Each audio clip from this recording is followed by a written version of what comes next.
Hey guys, welcome to Code Sickness. The topic that we'll be discussing today is how to print prime values which are located at prime indexes. But those values can only be between 2 and 99. So essentially what that means is that the values are between 2 and 99, but those values can be of any number, like there can be any number of values for that.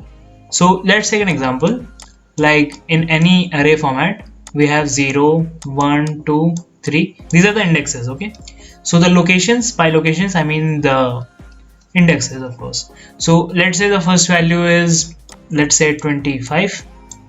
So 25 is not a prime number and 0 is also not a prime number. And let's say the second value is 12. Same here, both of these are not a prime number. 2 is a prime number, but if I take a value which is not a prime number, let's say 42, so we will have a pair which is not satisfying our conditions, so this will not be considered. But what basically will be considered is if I put 29 here, let's say 29, so 29 and 3, both of them are prime numbers, so this value should be printed. So that's it for the explanation of the program, and what we're going to be essentially doing is what I'm going to show you in the code. So let's start coding. Like, we have basically a function which is going to do our job for us. It is going to identify which number is a prime and which is not a prime. So that function is called isPrime. So I'm going to write it now. So that function, first of all, should be public and static, and of course, since we are asking it that if the number is prime or not, so it should return a value which is boolean, which is true or false. Boolean values are essentially true or false. So boolean, and then finally the name is prime. So this is camel format. So now we have a parameter which is the value which we will be passing to this. It should be an int value and we can give it any name. And finally we'll go to the main juice of this code, which is, first we are going to find if the value are between 0 and 1. So for that we are just going to check if n equals 0, or for or we use two pipelines. So that is the or n equals 1. So this completes the first part of this function. So if it is true, that is if the number is 0 or 1, we will return a false because they are not prime numbers. So we will return false. Don't forget semicolon. And then we have else. The else part essentially contains the rest of the code. So for the else part, we have a for loop which will of course check rest of the values. So int I equals 2. It will start from 2 and end at n by 2, because for any value it can divide itself, and the second best value that we can get is by 2. So this will improve the basically efficiency of the code and also make this a better solution. So I is equal to n by 2 and then I plus plus. So we have the code like if this value at any point, if it is divided by any other value, that is what we are going to be checking essentially. If it is divided by any of the value, that is if the remainder of the division is 0, then we will return false, of course, because if it is divided by any other value, it is not a prime number. It should be only divided by itself and 1 to be a prime. So finally, after passing all these hoops and loops, we have a prime number. So we will just return true. So I forgot the semicolon here, never forget that. And that's it for the prime, isPrime. But we have other parts as well, like taking input and also checking if the value of, if the value of index and the value inside the array is also a prime number. So let's go to that. We'll do it in the main function. So for any main function, I'll write just main and click it. So this is the basic format of main: public static void main string args. Now I'm going to first take the input. So for that we are going to import scanner, which is in the Java utilities. So we are going to import java.util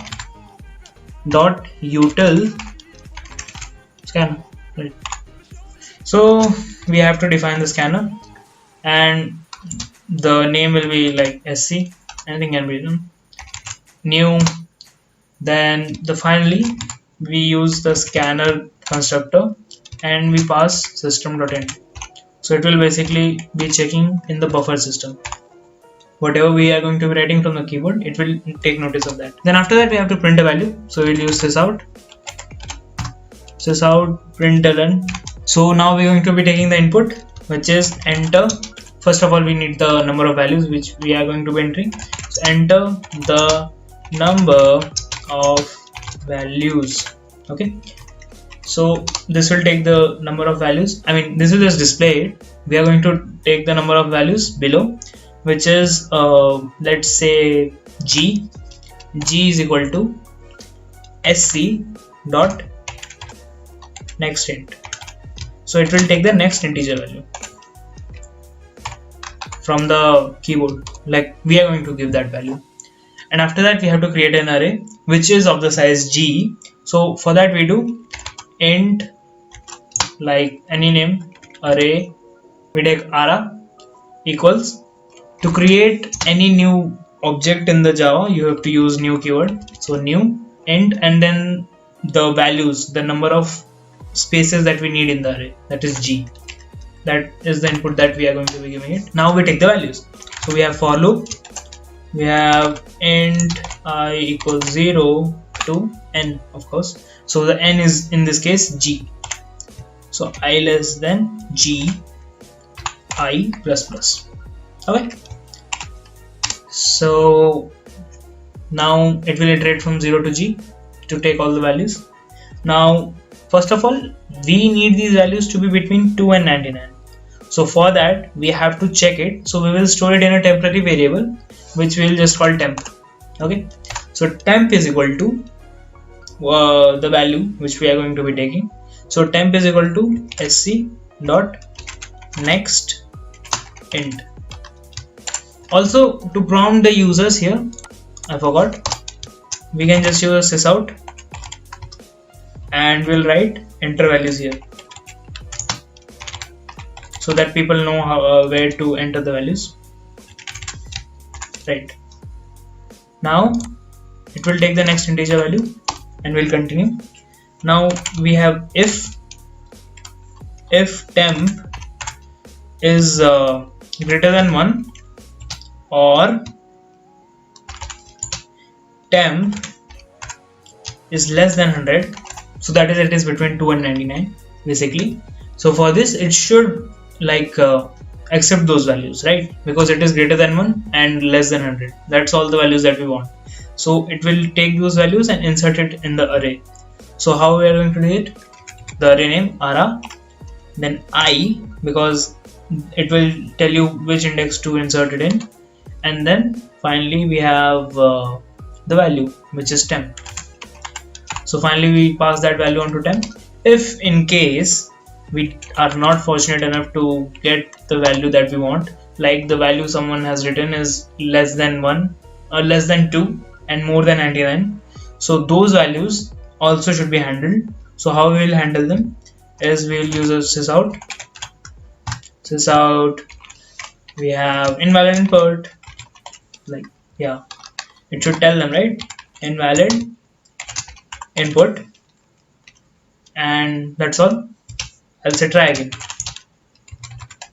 Okay, so it will continue, it will continue to input rest of the values, but this value it will take it as 0 by default. So we'll use continue, and that's it for inserting these values. Now we also have to check if these values are prime or not, right? So for that we will have to make another for loop, right? So that for loop will start as this one. So it will be int I equals 0, comma, int is less than as less than g I plus plus, basically the same loop. Yeah. So if is prime,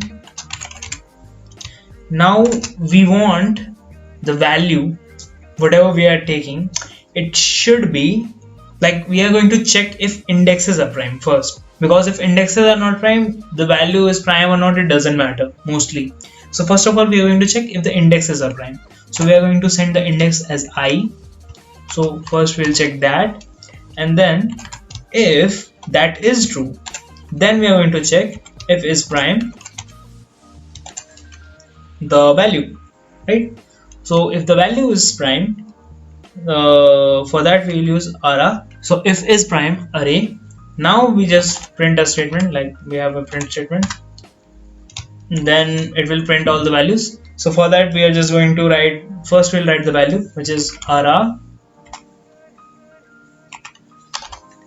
I plus, now we will separate those values with this string here, which is basically a space and comma in between, so it will just space them out evenly. And then finally we'll use the last value, which is the index. So as you know, it is I here. So that's all. Now our code is done. That's all for the code, and we just have to run it. Minor analysis here, guys. So like we see that this for loop and this for loop only has a single for loop here. So many would be tempted to assume that this thing is actually a single, I mean the order of this goes only to O of n. But actually what happens is, in this for loop, actually it is running is prime function, which itself has a for loop, right? So if that for loop is nested in this for loop, that is, it is running it n times, and that for loop itself run n times, then the order of this whole thing should be n into n. So that is order of n square. Yeah. So that's it for a minor analysis. So let's just do it. Run Java. It will debug.